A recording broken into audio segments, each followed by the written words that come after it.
Well, today we're going to talk about credit cards. People get curious. They ask me, Kris, what kind of credit cards do you use? What kind of credit cards do like really wealthy people use? And you know what? I literally put millions of dollars through my credit card. I do that with very specific business intentions, sometimes real estate intentions. I believe there are certain ways a credit card should and should not be used. But I got to tell you, the cards I use, they do give me some super awesome perks. Today I'm going to share with you the top 5 credit cards of like literally the wealthiest people on the planet that you can only get by special invitation.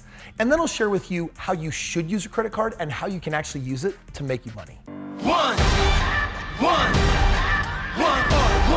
now the future is yours, go! I'm turning dreams into reality, yeah. It's one shot, now the future is yours, go! Today on Lifestyles of the Rich and Famous. You laugh that way because you know you're wealthy, is that? I'm very wealthy, and that's odd. That's how wealthy people laugh. I wouldn't have guessed. Oh! We're going to be talking about the top 5 credit cards for a millionaire. There's this crazy fascination that people have with what rich people do with money, how much money they got, how they spend it. And the reality is there's some super bizarre, ultra elite, invitation only credit cards that like super high net worth, elite status people get access to. But on top of that, I am going to be talking about credit cards. I'm going to talk about how I use them to make money. I'm going to talk about some of the dumbest things I've ever done with a credit card, and I hope you enjoy. Check it out. Investopedia has some really good information on this. They say the super rich often have access to cards that give them luxurious perks, helping them to further fund extravagant lifestyles. Many of these exclusive credit cards only come through invitation or by achieving specific benchmarks. And they go on to further say that ordinary people, they use credit cards to make purchases when cash is not readily available, and with many Americans carrying a balance from month to month. For the ultra wealthy, however, credit cards are used for accumulating perks, rewards, and flaunting status. Turns out that American Express has a very special credit card that they only give to certain individuals. It's called the American Express Centurion card. The American Express Centurion card is the most exclusive credit card in the world and commonly known as the Amex Black Card. The Centurion card is so exclusive that American Express will not release any of the details about the card, its perks, or its whatevers. However, if you get approved, you're gonna pay 10 grand upfront just to get the card, and you're gonna be forced to pay $5,000 every year if you wanna keep using the card. And your APR, like your interest you're gonna pay on it, ranges between 21.99 and 29.99%. So guess what? I do not know what those perks are, but they better be sweet because it's 15 grand a year just to have that status. With this hair and this booty, it's like walking around with a black Amex. I'm a little peeved at American Express because they have not extended the invitation for the Centurion card to me. But in the meantime, I'm using the next best Amex card possible. I'm using their Platinum card, and I pretty much just use it for Sky Miles. In fact, I run as much money through that card as I can for one of my businesses. And often that is a 6-figure bill. There's no limit. And as long as I pay it every month, I can basically spend it up as high as I want. And my credit score right now is sitting, depending on the 3 different scores, somewhere between like 820 and 850. So it's like the highest credit that you can have. I only got that credit, by the way, because I bought real estate, I used my credit, and then I showed that I could responsibly keep making my payments. And after years, I finally got a really good credit score. So I can pretty much get any credit card I want. My guess is that if I keep spending millions of dollars with American Express, they'll eventually extend a Centurion card to me. But in the meantime, it means that I fly free a lot. By the way, just imagine all those Sky Miles that I get to use to fly all over the world for free. And by the way, when I fly first class, so it's really, really nice. That's thousands and thousands and thousands and thousands and thousands of dollars worth of tickets. And you might be wondering, geez, like, Kris, what if you can't use all those Sky Miles and like maybe they roll over or something? Like, can you gift them to a family member or a friend, or would you ever use them for people at work? And the answer is no. Think about this. I use my business credit card and I charge as much as I can through that credit card so that I get those perks. But then I want those perks to be given to me in my personal life. So it's like I get these business write-offs that I don't get in my personal life. So I'm going to take the benefits that I can legitimately carry over, and then my personal life, I'm going to go ahead and fly for free and do all that stuff because my business is going to pay me money after I've been taxed. Why would I want to use my hard-earned cash to fly first class if my business will do it for free with its perks. Card number 2 of the rich and famous is the JP Morgan Chase Reserve card. To get an invitation, you must have at least $10 million of investable assets with JP Morgan. I would never get this card because I don't believe in the stock market to that tune. Someone that's just like, yo, I got $10 million sitting with JP Morgan and they've got it sitting in mutual funds and index funds and they're trying to make, 3, 4, 5, 6, 7% a year. For some people that makes sense. But in business and other investments, I know how to make 10% of my money, 20% of my money, 50% of my money. I know how to make 100% of my money. Why would I put that amount of lettuce sitting with JP Morgan? So I totally understand that card, that perk, and why they give that out, but doesn't tempt me. But remember, if you did qualify for the JP Morgan card, you'd only pay $595 of an annual fee and check out these amazing perks. Each dollar that a cardholder spends on travel and dining results in 3 points to their reward benefits. Ooh, 3%. Dude, that's nothing. My Cabela's Black Card, as long as I spend like $30,000 a year, whatever I do for the rest of the year, they give me 5% back at Cabela's. And that buys a lot of guns. Bang, bang. Shit. Did you feel that? No, ain't no problem. It's just, got it? I do that thing like, they do that.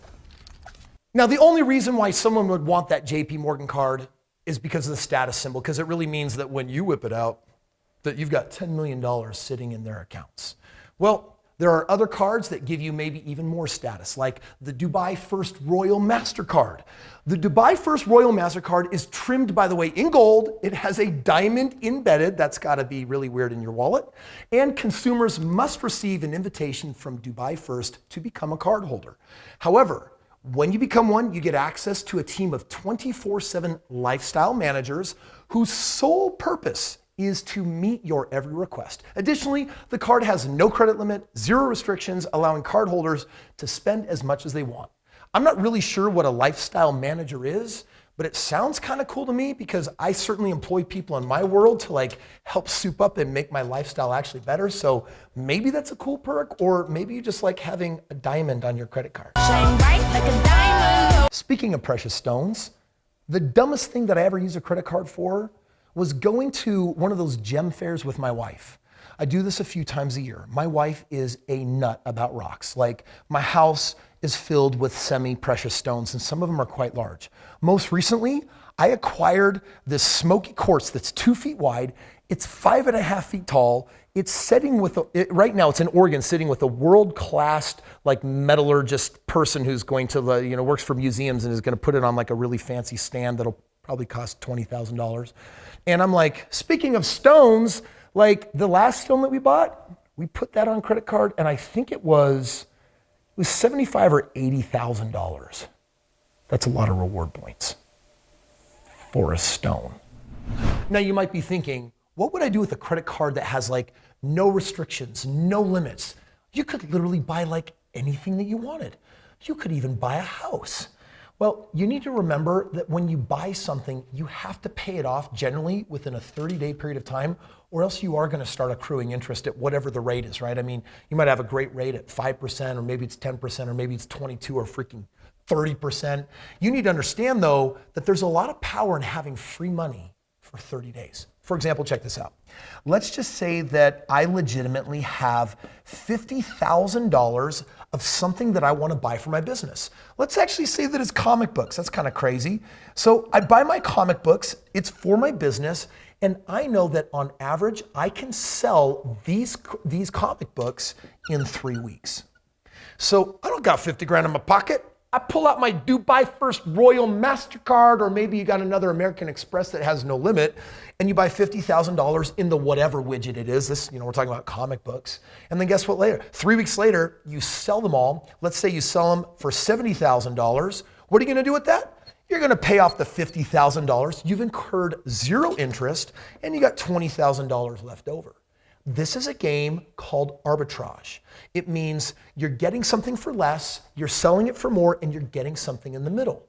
Or like a credit card, imagine that I could keep a balance on a credit card at 10%, but I could earn 30% on the money. The difference there is known as arbitrage. This one is a positive difference because I'm making 30%, I'm borrowing at 10. The difference in the middle that I get to keep is 20%. That's what you can do with a credit card where there are no restrictions and no limits. Card number 4 for the rich and famous would be the Stratus Rewards Visa card, which differentiates itself from all the other cards by being white. And this is only for high net worth individuals, and it is an invitation only card as well. Perks include personal concierge services, discounted charter flights, car services, upgrades at luxurious hotels, merchandise discounts, and consultations with lifestyle experts. The card does have a $1,500 annual fee. This is the first card that we've talked about today that actually genuinely gets me excited because when I go places, guess what I like to do? I like to have car services that will bring me around and then discounted charter flights. Do you know what a charter flight is? That's you basically saying, all right, maybe I don't own a private jet, let's just say, but I'm done with public flights because I don't want to spend 2 hours at the airport. I don't want to go through security and I hate lines and I want to have something more streamlined. And you know what you do? You charter a flight. That's like, we're just going to borrow this plane and rent it for 1 leg or 2 legs of a trip. And I'm going to bring on my entourage of like 7 or 8 people, or maybe it's me and my family. And maybe it's like $40,000 to go from here, to LA and back again. Well, if they're providing significant discounts on charter flights, and then the car services, like big Suburbans, SUVs, limousines to get you places, or hey, we just arrived at the luxury hotel and guess what? We just got a huge, massive penthouse upgrade, maybe for free. I'm like, I could actually see myself enjoying the rewards of a Stratus card. I just need to figure out how to get their attention. And now I'm happy to present you with the Coots World Silk Card that even Queen Elizabeth herself uses, that is restricted to only 100 other people in the world. You have to have at least $1 million or more in the Coots account. Is that a bank? Known as England's most exclusive credit card, the Coots World Silk Card comes with 24/7 concierge service, access to exclusive airport lounges, and private shopping at designer stores. I can see it now, Queen Elizabeth waiting on hold to talk to concierge to work out her details of her trip. Maybe we could move it. Okay, let's talk about how ridiculous that last card was, right? I mean, is the credit card really about a status symbol? Is it about show off? Is it about people perceiving you a certain way? Or is it about the actual value of the perks? I don't know, maybe someday when I'm like maybe uber richer, it might be more statusy, but honestly for me, it's all about the perks. It's all about a smart business decision. In fact, you gotta be careful. There's a lot of people who are like, oh, credit card. That just means money I can spend, right? Yeah, but you gotta pay it back with interest. So rule number 1, only buy things that make you money. If you're using it as a true consumer credit card, you're going to be, like Investopedia said at the beginning of this, a consumer that is literally using it when you have the absence of cash in your bank account. Wealthy people got cash. Why would they keep borrowing other people's money? Because they learned a long time ago that how you build and create wealth is by taking someone else's money, getting that positive arbitrage like I told you, and literally making the money in between. And if it works once, they'll do it 1,000 times. If you want to know how to make money with someone else's money, which is frankly what a credit card is, if you want to know how to pull groups of people together and provide opportunities that create a lot of value that make you a lot of money, that's what I do in the game of real estate. I don't just use credit cards for business. I use the principle of credit cards in my everyday real estate transactions. In fact, if you're trying to figure out how to make a lot of money in a relatively short period of time, real estate will probably be the perfect answer for you. And I have literally simplified it into the dumbest game I've ever played. Imagine a world where literally you go out there and just find people that might be interested in buying real estate with someone like me. It's done over $1 billion in total transactions, over 5,000 single family homes, and has a crazy track record. If you think you could know even 1 or 2 or 3 or 5 people like that, or follow one of my systems where I can help you find them all day long, you literally send them my way, and if they buy real estate with me, I take my winnings and I share them with you. That is not very different than like probably some of the most amazing perks on the planet of some of these incredible credit cards, except it is more valuable because it's going to make you a lot more money. So if you want to know how to do that, click the link below, learn how to partner with me without putting up any money whatsoever, and I'll show you how to bring relationship capital, people, human capital resource to the table, and I'll show you how to create value for them through me that will make them a lot of money and in turn you a lot of money. When I was super poor, I used credit cards for a different reason. I just wanted to build rapport with banks and I wanted to let them know that I was reliable enough that they should give me money so that I could buy real estate. And then I learned how to actually use other people's money and other people's credit to do the same thing. And recently I took my CEO on a tour in my limo of my first properties. And I showed him basically my first 25 homes, how I bought them. And if you want to actually peek in on that journey and learn something new, click this video, check it out. So, he smacked my head. Ouch. I totally hit my head. That was your blooper.